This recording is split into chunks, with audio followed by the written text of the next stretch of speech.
So when you hear the name Jane Austen, what pops into your head? I'm guessing it's witty heroines, maybe some brooding gentlemen, elegant ballrooms, sharp, classy social commentary.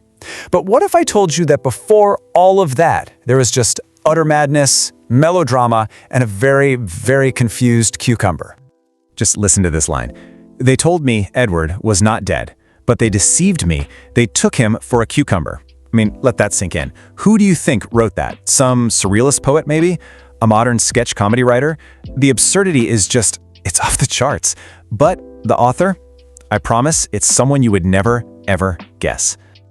Yep, that line was written by the Jane Austen, the very same woman who gave us Pride and Prejudice. And here's the thing. Before she became this master of subtle romance and irony, a teenage Jane Austen was writing some of the wildest, most hilarious parodies you can possibly imagine. See, as a teenager, Austen wrote this whole collection of stories that we now call her juvenilia, basically her early stuff. And in these stories, she wasn't trying to write the next great romance, oh no. She was busy tearing the popular books of her day to absolute shreds. And her main target was this literary trend called sensibility.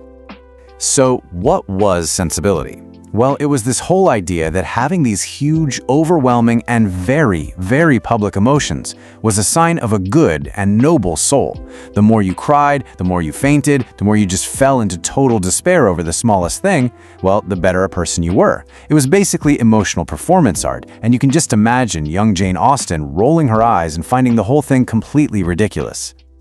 So, naturally, her first target was romance.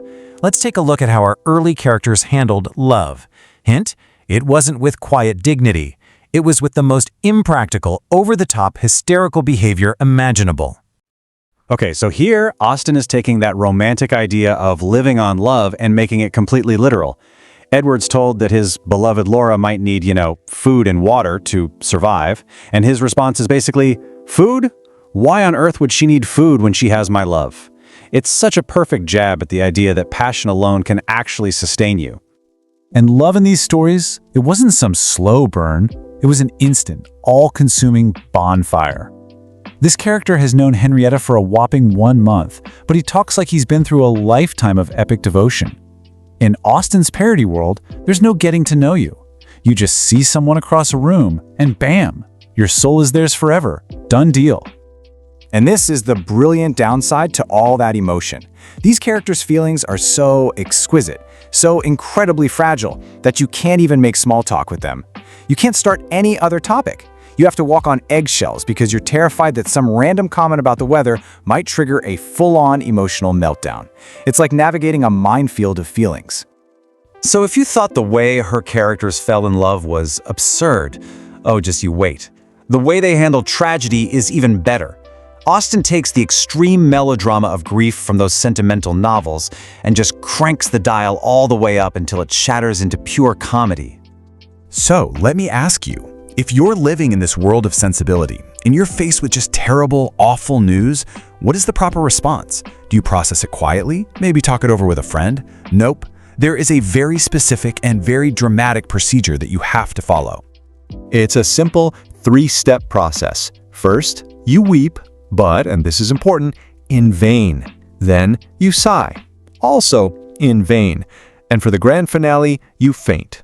Austen actually writes that when one character didn't come back, the heroines could not support it, we could only faint.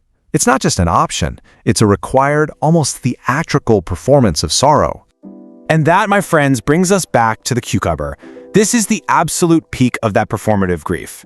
The character, Mary, is in such a fit of frenzy that her brain just completely snaps. She hallucinates that her lost love has been mistaken for a vegetable. It is the ultimate expression of a mind so sensible that it's completely broken away from reality. But my absolute favorite part is Austen's satirical take on the physical side effects of all this grieving. Get this. Sophia, who just faints a bunch, ends up catching a cold from being outside. But Laura, who has full-blown fits of frenzy, is perfectly fine. Why? Because her manic raving effectually circulated and warmed her blood so much that she was immune to the cold. The lesson here is clear. A little bit of melodrama is bad for your health, but complete frenzied madness, that's a great way to stay warm. Okay, so this is all incredibly funny. But what's the point of it all? I mean, how did these wild, chaotic teenage scribbles lead to the literary masterpieces we all know and love? Well, it turns out this chaotic playground was actually the perfect training ground for her genius. You can really see the journey right here. In her early work, emotion is huge, it's performative, it's public. Later on, in a book like Pride and Prejudice, it becomes deeply internal and quietly felt. The plots go from these absurd, over-the-top disasters to the grounded, realistic social problems she's so famous for. And the satire, this is the key, it evolves from this broad, slapstick comedy into that subtle, razor-sharp social irony that became her trademark. She basically learned to control the volume, turning a shout into a devastating whisper. So in the end, these early writings weren't just practice. They were her origin story. This is where Jane Austen first started to explore her great theme, that ridiculous, often hilarious gap between who we are on the inside and the social roles we're all forced to play on the outside.